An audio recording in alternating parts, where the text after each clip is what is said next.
The desire for exploration and adventure is fundamental to the human condition. We are not very good at staying in one place. We never have been. From the first primitive migration across the continents to sailing ships, to airplanes, to rockets, we are constantly in search of the next great journey. And over the past 100 years, we've gone to extreme and incredible places: the South Pole, the bottom of the ocean, the moon. But another great journey still awaits us, from the Earth to Mars. Given our history, it's no surprise that Star Trek was the first science fiction to take over the mainstream consciousness in the 1960s, a crew of brave adventurers in an amazing spaceship that allowed them to boldly go where no one had gone before. Now, we're not quite there yet, but NASA does have a plan as of right now for how they are going to get the first humans to the surface of Mars and then get them back home again safely to tell the tale. And here is how they're gonna do it. This is the space race.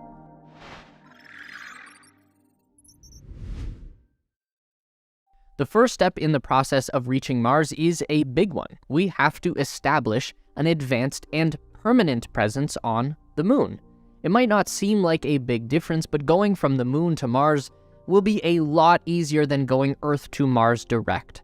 The Earth's gravity and dense atmosphere make it a nice place to live, but these factors also put a hard limit on how much stuff we can launch into space at one time. The moon presents neither of these problems. It's going to be much more difficult to sustain life up there, but if we can figure it out, then the moon becomes an ideal spaceport, a gateway to the solar system. And this is the long-term goal of NASA's Artemis program. They're not just going back to the moon to plant another flag and stick it to the communists again. I mean, they are, but they're gonna do other stuff after that this time. The Artemis missions 4 through 10 are going to be all about learning to live on the moon. That means in situ resource utilization, finding their own water and oxygen, using the rocks and metals already present on the moon to start building new infrastructure, and at the same time, NASA and their partners will be creating the Lunar Gateway Space Station, a deep space outpost on a new frontier. As NASA establishes their human presence on the moon and in cislunar space, they will be simultaneously expanding their robotic presence on Mars. That means new rovers for sure, but the most exciting prospect for the next 10 years is the large-scale deployment of flying machines on Mars.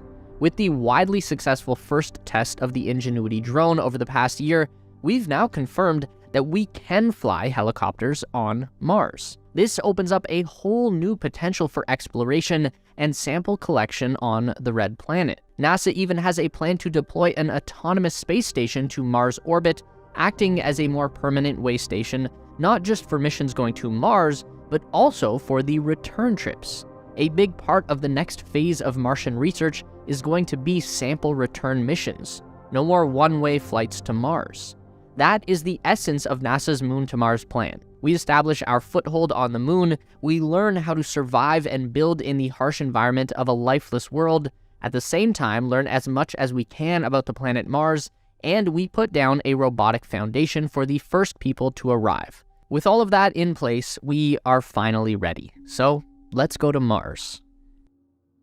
Before people even arrive, there will be one or more supply drops to make sure that everything these astronauts will need to survive and then return home is already there and waiting for them. This begins on Artemis 10. In addition to a lunar surface mission, this flight of the SLS is slated to deliver a payload called Mars Cargo Stage 1 to lunar orbit. Artemis 11 is the same deal. There will be a lunar surface mission and the deployment of the Mars Cargo Stage 2. The pre-deployed cargo will arrive on a 25-ton Mars lander that will contain propellant for the return ascent.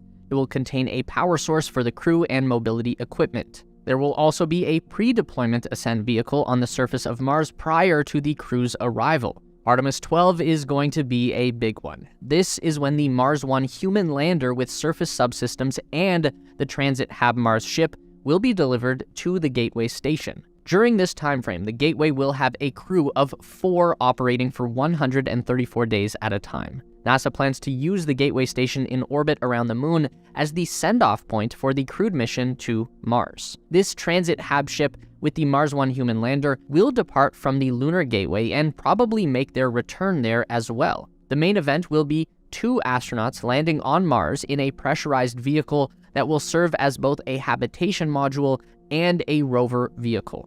This will be their home for 30 days on the Martian surface and will support their science and exploration operations. It is important that the habitat double as a transportation vehicle because even in the reduced gravity of Mars, it will take time for the crew to recondition their bodies after months of zero-gravity spaceflight. It will probably be a few days before the crew have regained the strength to be able to put on their spacesuits and even walk on the surface of Mars. So it's important that the habitation module doubles as a rover so that they can get straight into their exploration mission without missing a beat. To get people from the Earth to Mars, NASA will develop a transit habitat that employs a hybrid of both chemical and electric propulsion stages. This will support a crew of 4 on the mission to Mars and back again. 2 crew remain in orbit for the full duration, while 2 go down to the surface.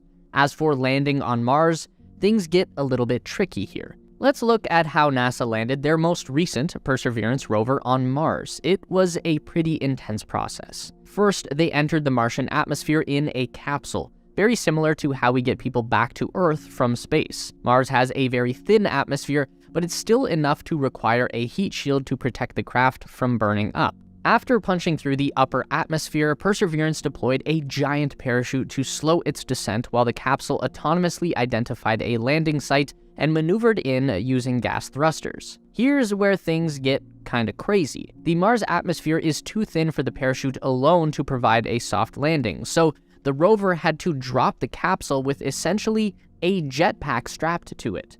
Now it becomes a propulsive landing with these little rockets slowing it right down to a hover, and then the jetpack becomes a crane, and it slowly lowers the rover down on a wire and places it gently on the surface.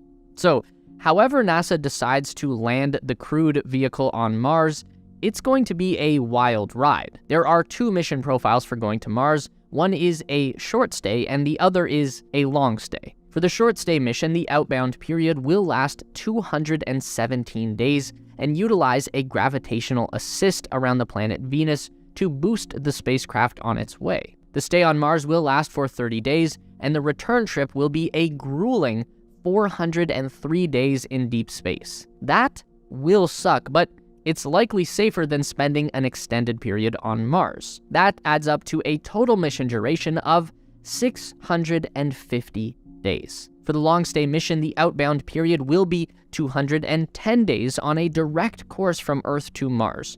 No gravitational boost required.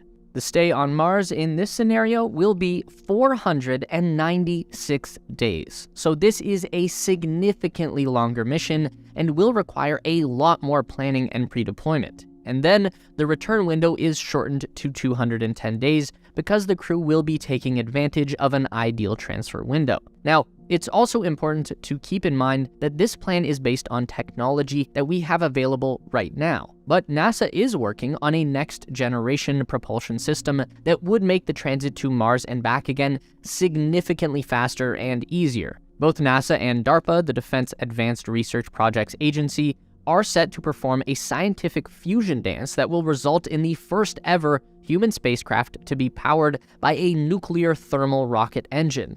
The NASA-DARPA partnership has been named the Demonstration Rocket for Agile Cislunar Operations, which has mercifully been shortened to DRACO. Compared to the performance of a chemical rocket engine used in the vacuum of space, the nuclear thermal rocket should provide somewhere between 3 and 5 times greater efficiency, and that is going to translate to a spaceship that can travel faster, carry more payload, travel further distances, and maneuver through space much more quickly and easily than any vehicle we've used to date. In practice, that can mean reducing the transit time for a crewed mission to Mars from as long as 8 months to as little as 45 days. The longer a crew spends in transit, the greater the risk they will face, including, but not limited to, the potentially deadly cosmic radiation. Likewise, the longer a crew has to live in the vehicle, the more supplies like food and water they will need to bring with them. And when we're talking about spaceflight, every single ounce of mass that you carry with you is important. Draco is expected to come online in a relatively short time frame,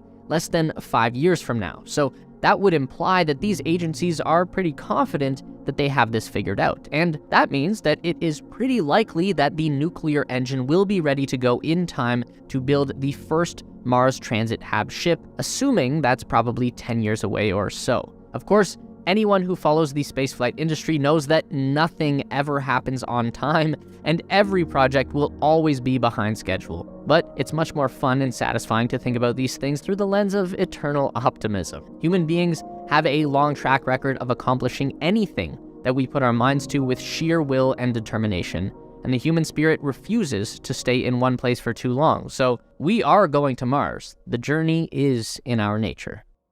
Meet us back here every week for more updates on everything aerospace industry and interstellar exploration related. Make sure to give the video a thumbs up today if you liked it. That really helps us out for real. And subscribe to the Space Race for more videos just like this. We do one long form essay and one news update every week. And if you'd like more, we've got 2 more on the screen for you right now.